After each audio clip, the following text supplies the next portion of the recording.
करने की बात करे एकदम करे, खुल के करें करें। आप लोगों ने वीडियो देखा, अगर करना है तो स्वागत है, बड़े भाई हैं, कर सकते हैं, क्यों नहीं करें। हम तो चाहे करें, हम कहाँ झूठ बोल रहे हैं। गुमराह वो कर रहे हैं कि हम वो झूठ बोल रहे हैं। हमने तो उन्हीं की बात को दोहराया। 14 में चुनाव लड़ रहे थे तो क्या बोलते थे, गैस सिलेंडर को ज़रा प्रणाम करके निकला कर। उस समय 400 था, अभी 1400। नमस्कार, मेरा नाम प्रेम है और आप लाइव स्ट्रीम देख रहे हैं। देखिए, तेजस्वी यादव का गुस्सा प्रधानमंत्री नरेंद्र मोदी पर फूट पड़ा है, यानी एनडीए सरकार पर फूटा है। और देखिए, तेजस्वी यादव अब प्रधानमंत्री नरेंद्र मोदी का जो पुराना भाषण है उसको अपने जनसभा में बजा रहे हैं और कह रहे हैं कि प्रधानमंत्री जब उनकी सरकार नहीं थी तो किस तरीके से महंगाई पर बोलते थे। अब कहाँ गया वो बात। देखिए, तेजस्वी यादव तमाम चीज़ों को लेकर एनडीए की सरकार को घेर रहे हैं और खूब बरस रहे हैं, पर शहनवाज हुसैन लालू परिवार पर बरस रहे हैं, तेजस्वी यादव पर बरस रहे हैं और इंडिया गठबंधन पर बरस रहे हैं। उमेश कुशवाहा का भी बयान सुनिए कि किस तरीके से जो तमाम नेता हैं वो एक दूसरे पर सवाल खड़े कर रहे हैं। उन लोगों का अपना कैलकुलेशन है। थोड़ा जमीन पे रहेंगे तो पता चलेगा कि उनका सुफरा साफ हो गया है, भाजपा का, एनडीए का। और पूरी तरीके से इस बार बिहार की जनता सबक सिखा रही है भाजपा और एनडीए को। 40 में से 39 दिया, 19 में 40 में से 31 दिया, 14 में ठगने का केवल काम किया है। तो इस बार बिहार की जनता उनको मुंहतोड़ जवाब देगी। सम्राट चौधरी कह रहे हैं 2025 में उनकी सरकार बनेगी तो 10 लाख। सबसे पहली बार किसके मुंह से 10 लाख नौकरी सुना गया था? यार ये बात छोड़ो, 5 लाख नौकरी हम लोग देख के आए। हमने कई दिन पहले बोला कि 3 लाख प्रक्रियाधीन है जिसको होना है, यानी 8 लाख तो तेजस्वी व्यवस्था करके आ गया। और जब से हम बोल रहे हैं और जब से जनता के बीच ये बेइज्जत हो रहे हैं भाजपा के लोग, तो हमारे लाइन पे आए हैं। तो कोई बात नहीं, बिहार की जनता जानती है कि ये लोग क्या करेंगे। यही भाजपा के लोग जब हम 10 लाख बोलते थे तो इन्हीं के मुख्यमंत्री कहते थे कहाँ से लाएगा, अपने बाप के पास से लाएगा। और भाजपा वाले क्या बोलते थे, फाइनेंस मिनिस्टर को बुलाया गया था इनका मैनिफेस्टो पढ़ने के लिए, निर्मला सीतारमण जी को। और क्या बोला गया था, नौकरी नहीं 19 लाख रोजगार की व्यवस्था कराई। तो जनता होशियार है, इनके कहने और ना कहने से कोई फर्क नहीं पड़ता। 3 लाख जो और बाकी प्रक्रियाधीन नौकरियां हैं वो हम करके आए हैं, जिसको अभी जारी करना है, वो भी अब तक नहीं कर पाए हैं। नहीं, हमारा तो ध्यान अभी विचार में, इसमें जल्दबाजी होगा जब तक पूरी जानकारी प्राप्त ना कर ली। ऐसी बातें आ रही हैं तो इसमें तो दिखवाने वाली बात है। अच्छा, 2 चरण के चुनाव हुए हैं और जो डाटा, जो परसेंटेज आ रहा है वो काफ़ी लेट तक आया है और अभी तक तस्वीरें। देखिए, पहले तो हमेशा रात के 9 बजे तक आ जाया करता था। अगर इस तरह की बातें अगर हो रही हैं तो चुनाव आयोग को थोड़ी ट्रांसपेरेंसी रखनी चाहिए, ट्रांसपेरेंसी होनी चाहिए। जो आंकड़े हैं बार बार जो है बदलते जा रहे हैं। अब पता चला कि 2-3% जो है बढ़ गया, तो ये कहीं ना कहीं से ठीक नहीं है। पहले कैसे पता चल जाता था, और सारे डेटाज तो रात के 9 बजे तक आ ही जाते हैं। एवरीथिंग, हर बूथ का रिकॉर्ड आ ही जाता है कि कहाँ कितना बूथ पे कितना पोल पड़ा है। वो तो उसी वक्त शाम में तय हो जाता है। वो तो जो बूथ पे जो पोलिंग एजेंट बैठता है वो बता देगा कि इस बूथ पे इतना वोट पड़ा। तो चुनाव आयोग को इसमें इतनी बड़ी तकलीफ क्या हो रही है? और बार बार अगर ऐसा हो रहा है तो मैनिपुलेशन का शंका लोगों में बढ़ता जाएगा। मोदी जी फॉर यू आपने पोस्ट किया है, मकसद क्या है? मोदी जी फॉर यू आपने पोस्ट किया है। माँ नहीं बोल पाते, महंगाई का, गरीबी का ग नहीं बोल पा रहे हैं, बेरोजगारी का ब नहीं बोल पा रहे हैं। तो इस हिसाब से अगर आप देखिएगा तो उन्हीं के भाषण को हमने टेप पे सुनाया, आप लोगों ने भी सुना होगा। उसमें वो जब 14 में चुनाव लड़ रहे थे तो क्या बोलते थे, गैस सिलेंडर को ज़रा प्रणाम करके निकला कीजिए। उस समय 400 था, अभी 1400 है। तो अब क्या करना पड़ेगा प्रधानमंत्री जी, आप महंगाई का मौ क्यों नहीं बोल पा रहे? गरीबी का ग क्यों नहीं बोल पा रहे, बेरोजगारी का ब क्यों नहीं बोल पा रहे।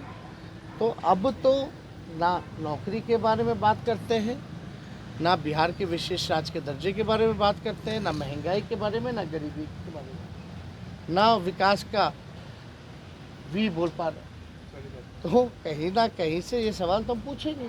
एक सवाल और है। एक सवाल है, चिराग पासवान ने कहा है कि आरक्षण के मुद्दे पर जिस तरीके से आपने प्रारूप लगाए हैं, माफी मांगे नहीं तो कानूनी कार्रवाई करें। कौन सा केस करने की बात करे, एकदम करे, खुल के करें, करें। आप लोगों ने वीडियो देखा, करें, हम तो स्वागत करते हैं। हम कहाँ झूठ बोल रहे हैं, गुमराह वो कर रहे हैं कि हम वो झूठ बोल रहे हैं। हमने तो उन्हीं की बात को दोहराया है। अगर करना है तो स्वागत है, बड़े भाई हैं, कर सकते हैं, क्यों नहीं करें। हम तो चाहे करें, दूध का दूध पानी का पानी हो डिप्टी सीएम जाएगा। इन सब चीज़ों से घबराता नहीं है तेजस्वी, सच की लड़ाई लड़ता है और संविधान को बचाने की लड़ाई है, वो लड़ रहे हैं ईमानदारी से। वो तो नहीं लड़ रहे, वो तो संविधान को ख़त्म करना चाह रहे हैं। अच्छा, फेक वीडियो के मसले पर कई जगह पर social media account propaganda, fake video तो बीजेपी का सेल ना करता है भाई, आईटी सेल। कार्रवाई करे।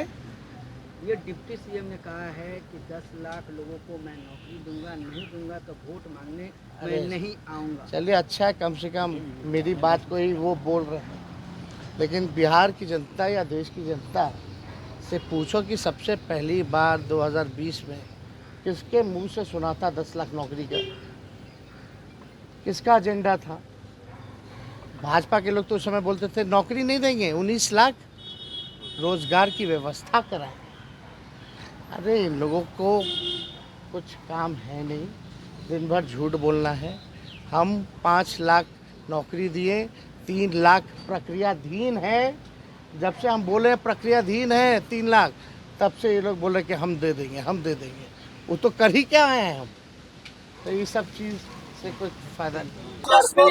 आरोप लगा रहे आप लोग पे और कह रहे हैं 10 वर्षों में कुछ हुआ नहीं है। कह रहे 10 वर्षों में पीएम बीजेपी के शासनकाल में कुछ नहीं हुआ। सवाल इनका था। हाँ, लीडर नहीं है, डीलर है। आइए और आने के बाद जो पार्टी भ्रष्टाचार में अखंड डूबी हो, वो देश के नेता, जो दुनिया के नेता हैं, जो वर्ल्ड लीडर हैं, जो विश्व के नेता माने जाते हैं, उनको वो डीलर कह रहे हैं। डीलराई तो खुद आरजेडी में होती है।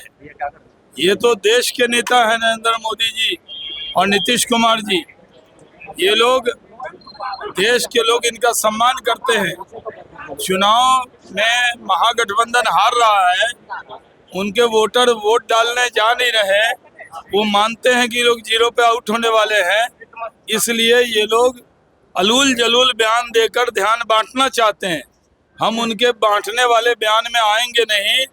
कभी मुकेश सहनी भाषा की मर्यादा तोड़ते हैं, कभी ये अपने तेजस्वी यादव जी भाषा की मर्यादा तोड़ते हैं। ये सही नहीं।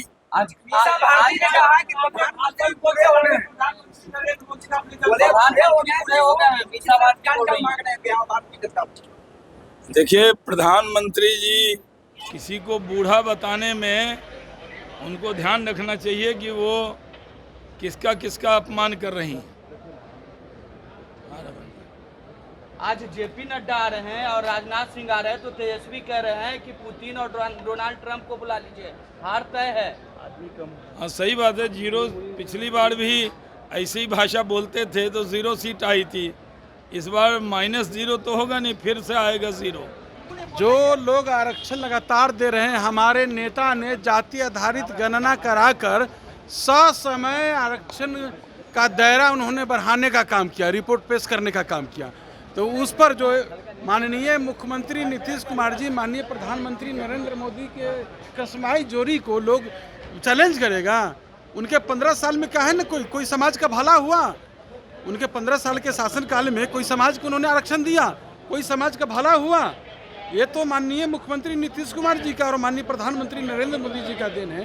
ये सब चीज़ हो रहा है। आज जो है सबसे निचले पावदान पर जो व्यक्ति हैं वो भी आरक्षण प्राप्त करके जो मुख्यधारा से हम लोग से भटक गए थे वो लोग मुख्यधारा में जुट गए। तो अभी आप तेजस्वी यादव को सुन रहे थे, शहनवाज हुसैन को सुना, और जो जेडीयू के प्रदेश अध्यक्ष है उमेश कुशवाहा, उनका भी बयान आपने सुना कि किस तरीके से तमाम बातों को रख रहे थे और खूब बरस रहे थे। कह रहे थे कि प्रधानमंत्री नरेंद्र मोदी अब महंगाई की म शब्द भी नहीं बोलते हैं। देखिए 2 चरण का मतदान हुआ और मतदान में जो वोटिंग परसेंटेज है उसको लेकर भी तेजस्वी यादव क्या कुछ कर रहे थे हमने आपको सुनवाया है। फिलहाल के लिए इतना ही। बने रहे लाइव स्टूडियो के साथ। लाइव स्टूडियो को सब्सक्राइब नहीं किया सब्सक्राइब कीजिए। हमारे फेसबुक पेज को लाइक करना बिल्कुल ना भूलें। धन्यवाद।